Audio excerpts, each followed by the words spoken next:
Hi everyone, what's shaking? Are you ready for today's episode? First, let me ask you a question. What news can be a big shock to you?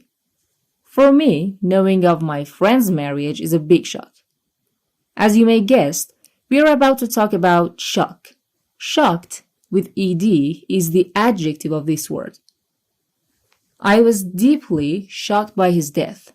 If you are or you feel shocked by something, it's surprising for you and it makes you feel upset. Another adjective by shock is shocking. His death was deeply shocking.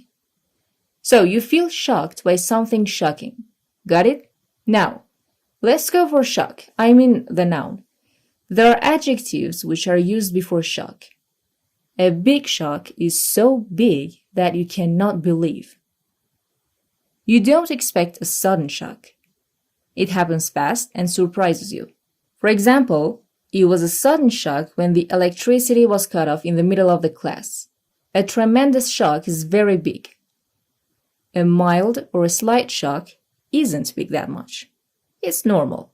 Here's a good structure with shock. It was a shock to know, hear, see, and some other verbs that. For example, it was a great shock to hear that the library has to close.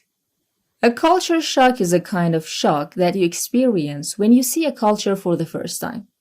For example, if you go to a country for the first time and you see that people kiss monkeys in their culture, you experience a culture shock. He gave me a shock by the news of his immigration. If you do something that makes someone shocked, you give them a shock. His death came as a shock.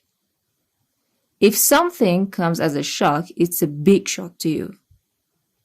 And here's an informal expression. I nearly died of shock when your mother came home. It clearly doesn't mean that I died. It means I was shocked. So, die of shock. Finally, it was a hell of a shock to know that she has 2 children of my age. If you say that something is a hell of a shock, it means it's a big shock. But it's informal. Be careful. And now, let's go for prepositions. She looked at me in shock. If you do something in shock, you do it while you feel shocked. The news was a big shock to me. So we say something is a big shock to someone. Okay, how did you like the lesson of shock? Can you make your own sentences and type them down for me? Thanks and bye-bye.